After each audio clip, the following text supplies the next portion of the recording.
मेहकर विधानसभा मतदारसंघात आणि महाविकास आघाडीचे उमेदवार सिद्धार्थ खरात आपल्यासोबत आहेत. हो, काय सांगाल, कसा प्रचार सुरू आहे आणि कसा जनतेतून प्रतिसाद मिळतोय आपल्याला? जय महाराष्ट्र. आता आम्ही महाविकास आघाडीचा उमेदवार म्हणून प्रचार रॅलीच्या शेवटच्या टप्प्यामध्ये आहोत. उद्यापर्यंत माझ्या सगळ्या गावामध्ये रॅली माझी पूर्ण होईल आणि या दरम्यान जे काही आमचे 10 सर्कल आहेत, 10ची 10 सर्कल झालेले आहेत. थोडेफार काही 4-2 गावं सुटले तर ते सुद्धा आम्ही वेगळ्या पद्धतीनं काही माझे प्रतिनिधी पाठवून ते पूर्ण करणार आहे. गावागावामध्ये अतिशय उत्स्फूर्त असा प्रतिसाद मिळतो आहे. सगळे समाज घटक, मी जबाबदारीने बोलतोय की सगळ्या समाजाचे घटक जे ज्याला आपण मराठा समाज, माळी समाज, वंजारी समाज, बंजारा समाज, अल्पसंख्याक समाज, मागासवर्गीय असलेला अनुसूचित जातीमधले सगळे समाज घटक आणि मायक्रो मायनॉरिटीचे जे समाज आहेत ते सगळे समाज एकजुटीनं एकवटून या रॅलीमध्ये सामील झालेले दिसत आहेत. त्यामुळं अतिशय उत्साहवर्धक वातावरण आहे. लोकांनी ज्या काही प्रचार रॅल्या म्हणून काढलेल्या आहेत त्या विजयाच्या रॅल्या आहेत, अशा स्वरूपाच्या त्या रॅलीज आहेत. त्यामुळं अतिशय आमच्या कार्यकर्त्यांचा, आमच्या महाविकास आघाडीच्या घटक नेत्यांचा आत्मविश्वास खूपच बळावलेला आहे. आणि यावेळी ही जी सीट आहे, ही जी मतदारसंघामधली निवडणूक आहे, ती जवळजवळ एकतर्फी होण्याचे संकेत आम्हाला मिळत आहेत. नेमकंच काही दिवसांअगोदर मुख्यमंत्री एकनाथ शिंदे यांचा दौरा झाला आणि त्यांनी सभा घेतली. इथल्या आमदारांचं त्यांनी कौतुक केलं आणि चांगलं काम त्यांनी केलं असल्याचं ते बोललेले आहेत. एक तर माननीय उद्धव बाळासाहेब ठाकरे साहेबांची लोणारला जी सभा झाली ती अतिशय यशस्वी झालेली सभा आहे. म्हणजे महाकाय स्वरूपाची ती रॅली होती. त्याला विशाल स्वरूप असं म्हणतो, अशी ती सभा झालेली आहे. लोणारला मेहकरमध्ये सभा झाली तर आम्ही समजू शकतो, पण लोणारला ऐतिहासिक स्वरूपाची जी रॅली झाली त्याची धडकी यांच्या छातीमध्ये भरली आणि त्याला प्रत्युत्तर म्हणून जी त्यांनी मेहकरची जी सभा घेतली ती एकतर सभा फ्लॉप झाली. त्याला गर्दीच जमली नाही.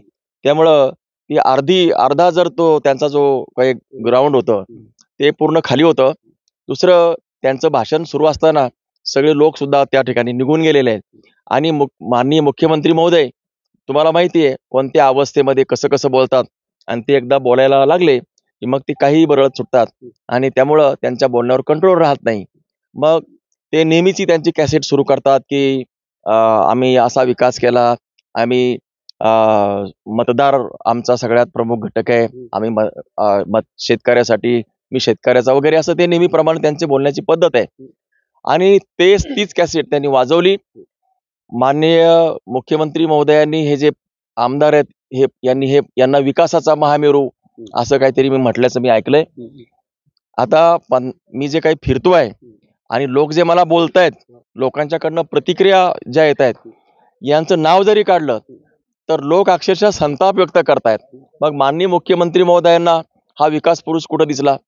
मुख्यमंत्री महोदयांनी जर एखाद्या गावामध्ये गेले असते आणि गाव जर पाहिलं असतं तर त्यांचा हा आमदार, हा जो खोके घेऊन जो आमदार बोका झालेला आमदार आहे, त्यांनी नेमका विकास कसा केलेला आहे मुख्यमंत्री महोदयांना दिसला असतं.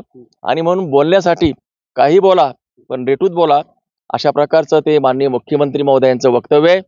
हे कुणी काहीही बोललं, यांनी कोणतंही नॅरेटिव्ह या ठिकाणी सेट करण्याचा प्रयत्न केला तरी या ठिकाणची जी जनता आहे, आता या जनतेला यांचं जे ओरिजिनल स्वरूप आहे ते माहीत झालं असल्यामुळं यांच्यावर कोणाचा विश्वास राहिलेला नाही.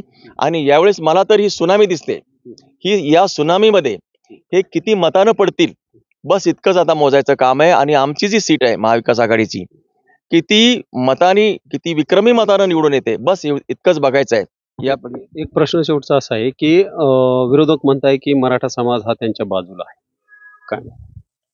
हे तर अतिशय चुकीचं बोलतायत. मराठा समाज वगैरे असं काही नाही, परंतु तरी सुद्धा ही गोष्ट खरी आहे की मराठा समाज हा समस्त समाजाचा एक प्रकारचा नेतृत्व करणारा लीडर असलेला समाज आहे. आणि बहुधा मराठा समाज जी भूमिका घेतो त्यावरती त्या मतदारसंघातले बाकीचे जे समाज घटक असतात छोटे, ते त्यांचा निर्णय घेत असतात. मागील काळामध्ये काय घडलंय तुम्हाला माहिती आहे, परंतु या 2.5 वर्षामध्ये माननीय उद्धव साहेब आणि माननीय शरदचंद्रजी पवार साहेब यांच्या पक्षामध्ये जी यांनी घरफोडी केली आणि जे काही कुटुंब यांनी उद्ध्वस्त केले आणि महाराष्ट्राची जी संस्कृती आहे तिच्या सोबत यांनी द्रोह केला, याच्यामुळे जी जनता आहे, सर्वसामान्य माणूस यांना असं वाटतंय की जनता फार म्हणजे काय बावळट आहे, त्यांना काहीच कळत नाही. असं नाहीये. जनता यांच्यापेक्षा हुशार आहे आणि जनतेला हे कळलं की ही जी लोक आहेत ही अनैतिक आहेत, असंविधानिक आहे आणि त्यामुळं यांच्या विरोधात ही सगळी उतरलेली आहे. मराठा समाज जो हे काही म्हणत होते यांच्या सोबत आहे, तर तो संपूर्ण मराठा समाज आज त्यांच्याकडनं स्किप झालेला आहे आणि त्यातले जे फायर्स असलेले जे काही नेते आहेत, तुम्ही नावं घ्या, जिल्हा परिषद सर्कल वाईज नेते बघा मराठा समाजाचे, ते सगळे आज महाविकास आघाडीच्या उमेदवार म्हणून मला माझ्या समर्थनार्थ उभे आहेत.